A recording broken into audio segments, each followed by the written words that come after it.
ನಮಸ್ಕಾರ ಎಲ್ಲರಿಗೂ ಪ್ರಿಯಾ ಸುಚಿ ಚಾನಲ್ಗೆ ಸ್ವಾಗತ. ಈ ಸೀಸನಲ್ಲಿ ಬಟಾಣಿ ತುಂಬಾನೇ ಚೆನ್ನಾಗಿ ಬಂದಿರುತ್ತೆ, ಹಾಗೆಯೇ ಕಡಿಮೆ ಬೆಲೆಯಲ್ಲಿ ಕೂಡ ಸಿಗುತ್ತೆ. ಬೇರೆ ಟೈಮಲ್ಲಿ ನೀವು ತಗೊಳ್ಳೋದಕ್ಕೆ ಹೋದರೆ ಬೆಲೆ ಕೂಡ ಜಾಸ್ತಿ ಆಗಿರುತ್ತೆ, ಹಾಗೆ ರುಚಿ ಕೂಡ ಚೆನ್ನಾಗಿರೋದಿಲ್ಲ. ಹಾಗಾಗಿ ಈ ಫ್ರೆಶ್ ಆಗಿ ಸಿಗೋವಂಥ ಈ ಬಟಾಣಿ ಸಿಗೋ ಸೀಸನ್ನಲ್ಲಿ ಬಟಾಣಿಯನ್ನು ಜಾಸ್ತಿ ತಗೊಂಡು ಅದನ್ನು ಹೇಗೆ 6 ರಿಂದ 8 ತಿಂಗಳ ಕಾಲ ಫ್ರೀಝರ್ನಲ್ಲಿ ಸ್ಟೋರ್ ಮಾಡಿ ಇಡೋ ವಿಧಾನ ಹೇಗೆ ಅಂತ ನಾನಿವತ್ತು ತೋರಿಸ್ತಾ ಇದ್ದೀನಿ. ಬನ್ನಿ ನೋಡ್ಕೊಳ್ಳೋಣ. ನಾನಿವತ್ತು 3 kg ಫ್ರೆಶ್ ಬಟಾಣಿಯನ್ನು ತಗೊಂಡಿದ್ದೆ. ತೆಗೆದು ನಾನು ಈ ಥರ ಸುಲಿದು ಇಟ್ಕೊಂಡಿದ್ದೀನಿ. ನೋಡಿ ಎಷ್ಟು ಫ್ರೆಶ್ ಆಗಿದೆ ಅಲ್ಲ.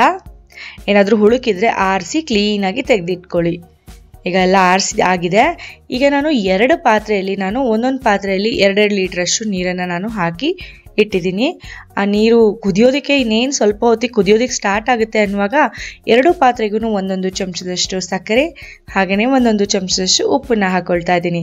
ಸಕ್ಕರೆ ಹಾಕೋದು ಕಾರಣ ಏನಂದರೆ ಆ ಬಟಾಣಿಯ ಕಲರ್ ಹಾಗೆಯೇ ಪ್ರೊಟೆಕ್ಟ್ ಆಗಲಿ ಅಂತ, ಹಸಿರು ಬಣ್ಣ ಹಾಗೆಯೇ ಫ್ರೆಶ್ ಆಗಿರಲಿ ಅಂತ. ಈಗ ಇದರಲ್ಲಿ ನಾನು ಇನ್ನೇನು ನೀರು ಕುದಿಯೋದಕ್ಕೆ ಇನ್ನೊಂದು 2 ನಿಮಿಷ ಇದೆ ಅನ್ನೋ ಹಾಗೆ ನಾನು ಬಟಾಣಿಯನ್ನು ಇದರಲ್ಲಿ ಹಾಕೊಳ್ತಾ ಇದ್ದೀನಿ. ಸಣ್ಣದಾಗಿ ಬಬಲ್ ಬರೋದಕ್ಕೆ ಸ್ಟಾರ್ಟ್ ಆಗುತ್ತಲ್ಲ, ಆಗ ಬಟಾಣಿಯನ್ನು ಹಾಕೊಳ್ಳಿ. 2 ಪಾತ್ರೆಗೂ ಅರ್ಧ ಬಟಾಣಿ ಹಾಕಿದ್ದೀನಿ. ಬಟಾಣಿ ಹಾಕಿದ ಕೆಲವೇ ಸೆಕೆಂಡ್ಗೆ ಆ ಬಟಾಣಿ ಎಲ್ಲ ಮೇಲೆ ತೇಲೋದಕ್ಕೆ ಸ್ಟಾರ್ಟ್ ಆಗುತ್ತೆ. ನಿಧಾನವಾಗಿ ಅದು ಕುದಿ ಬರೋದಕ್ಕೆ ಸ್ಟಾರ್ಟ್ ಆದ ತಕ್ಷಣ ನಾವೇನು ಮಾಡಬೇಕಂದ್ರೆ ಗ್ಯಾಸ್ ಫ್ಲೇಮ್ನ ಆಫ್ ಮಾಡಬೇಕಾಗುತ್ತೆ. ಈಗ ಈ ಬಟಾಣಿ ಬ್ಲಾಂಚ್ ಆಗಿದೆ. ಈಗ ಇದನ್ನು ನಾವು ಒಂದು ಐಸ್ ವಾಟರ್ ಅಂದರೆ ಚಿಲ್ಡ್ ಆಗಿರೋಂಥ ನೀರಿನಲ್ಲಿ ನಾವು ಇದನ್ನು ಹಾಕ್ಕೊಳ್ಳೋಣ. ನೀವು ಫ್ರಿಜ್ನಿಂದ ತೆಗೆದಿಟ್ಟಿರೋಂಥ ನೀರಿದ್ರೆ ತುಂಬ ಒಳ್ಳೆಯದು.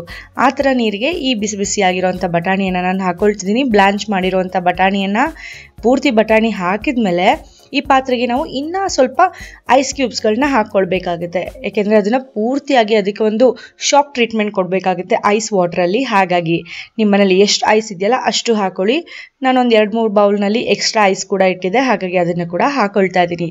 ನೀವು ಐಸ್ ವಾಟ್ರಲ್ಲಿ ಈ ಬಟಾಣಿಯನ್ನು ಹಾಕಿದ ತಕ್ಷಣ ಆ ಶ್ರಿಂಕ್ ಆಗಿರೋ ಬಟಾಣಿ ಎಲ್ಲ ಮತ್ತೆ ಉಬ್ಬತ್ತೆ. ನೋಡ್ತಾ ಹೋಗಿ ನೀವೇನೆ. ನಾವು ಬಿಸಿ ನೀರಲ್ಲಿ ಹಾಕಿದ ತಕ್ಷಣ ಬಟಾಣಿ ಎಲ್ಲ ಸ್ವಲ್ಪ ಶ್ರಿಂಕ್ ಆಗಿ ಸುಕ್ಕಾಗ್ಬಿಟ್ಟಿರುತ್ತೆ. ಈ ಥರ ಚಿಲ್ಡ್ ವಾಟರ್ ಟ್ರೀಟ್ಮೆಂಟ್ ಕೊಟ್ಟಿದ ತಕ್ಷಣ ಮತ್ತೆ ಬಟಾಣಿ ಎಲ್ಲ ಉಬ್ಬಿ ಮೊದಲಿನ ಥರ ಫ್ರೆಶ್ ಆಗಿಬಿಡುತ್ತೆ.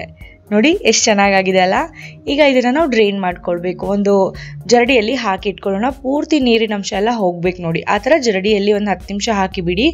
ಅದಾದಮೇಲೆ ಪೂರ್ತಿಯಾಗಿ ಡ್ರೈ ಆಗಬೇಕು. ಹಾಗಾಗಿ ಒಂದು ಕಾಟನ್ ಬಟ್ಟೆ ಮೇಲೆ ಫ್ಯಾನ್ ಕೆಳಗಡೆ ಇದನ್ನು 1 ಗಂಟೆಗಳ ಕಾಲ ಆರೋದಕ್ಕೆ ಬಿಟ್ಬಿಡೋಣ.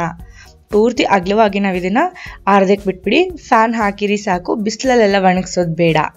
ಒಂದು ಅರ್ಧ ಗಂಟೆ ಅಥವಾ 1 ಗಂಟೆಗಳ ಕಾಲ ಅದು ಡ್ರೈ ಆದರೆ ಸಾಕು. ನಾನು ಕೂಡ 1 ಗಂಟೆಗಳ ಕಾಲ ಒಣಗೋದಕ್ಕೆ ಬಿಟ್ಟಿದ್ದೆ. ಈಗ 1 ಗಂಟೆಗಳ ಕಾಲ ಆಗಿದೆ. ಬಟಾಣಿ ಎಲ್ಲ ಚೆನ್ನಾಗಿ ಒಣಗಿದೆ. ಈಗ ನಾವು ಇದನ್ನು ಯಾವುದಾದ್ರೂ ಏರ್ ಟೈಟ್ ಕಂಟೈನರ್ನಲ್ಲೋ ಅಥವಾ ಈ ಥರ ಜಿಪ್ಪರ್ ಲಾಕ್ ಇರುತ್ತಲ್ಲ ಈ ಥರ ಬ್ಯಾಗ್ನಲ್ಲೋ ಹಾಕಿ ಫ್ರೀಝರ್ನಲ್ಲಿ ಹಾಕಿಟ್ಬಿಟ್ರೆ ನೀವು 6 ರಿಂದ 8 ತಿಂಗಳ ಕಾಲ ನೀವು ಇದನ್ನು ಯಾವಾಗ ಬೇಕಾದರೂ ತೆಗೆದು ಸ್ವಲ್ಪ ತೆಗೆದು ಬಿಸಿ ನೀರಲ್ಲಿ ಹಾಕಿ ನೀವು ಬಳಸ್ಕೊಳ್ಬೋದು.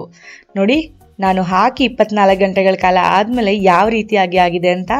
ಬಟಾಣಿ ಈ ರೀತಿಯಾಗಿ ನಾವು ಜಿಪ್ಪರ್ ಲಾಕ್ ಬ್ಯಾಗ್ನಲ್ಲಿ ಹಾಕಿಡೋದ್ರಿಂದ ಬಟಾಣಿ ಫ್ರೆಶ್ ಆಗಿ ಕೂಡ ಇರುತ್ತೆ. ಯಾವುದೇ ರೀತಿ ಅದು ಕೆಟ್ಟು ಹೋಗೋದಿಲ್ಲ. ಹಾಗೆಯೇ ನಿಮ್ಗೆ ಯಾವಾಗ ಬೇಕೋ ಆವಾಗ ಎಷ್ಟು ಬೇಕೋ ಅಷ್ಟು ಬಟಾಣಿಯನ್ನು ತೆಗೆದು ನೀವು ಬಳಸ್ಕೊಳ್ಬೋದು. ನಿಮಗೂ ಕೂಡ ಈ ಬಟಾಣಿಯನ್ನು 6 ರಿಂದ 8 ತಿಂಗಳ ಕಾಲ ಸ್ಟೋರ್ ಮಾಡೋ ವಿಧಾನ ಇಷ್ಟ ಆಗಿದೆ ಅಂತ ಅಂದ್ಕೊಳ್ತೀನಿ. ಇಷ್ಟ ಆಗಿದ್ರೆ ಪ್ರಿಯಾ ಸುಜಿ ಚಾನಲ್ಗೆ ಲೈಕ್ ಹಾಗೂ ಸಬ್ಸ್ಕ್ರೈಬ್ನ ಮಾಡಿ.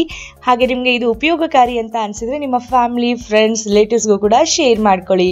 ಇಲ್ಲಿಗೆ ಇವತ್ತಿನ ವಿಡಿಯೋ ನಾನು ಮುಗಿಸ್ತಾ ಇದ್ದೀನಿ. ಧನ್ಯವಾದಗಳು.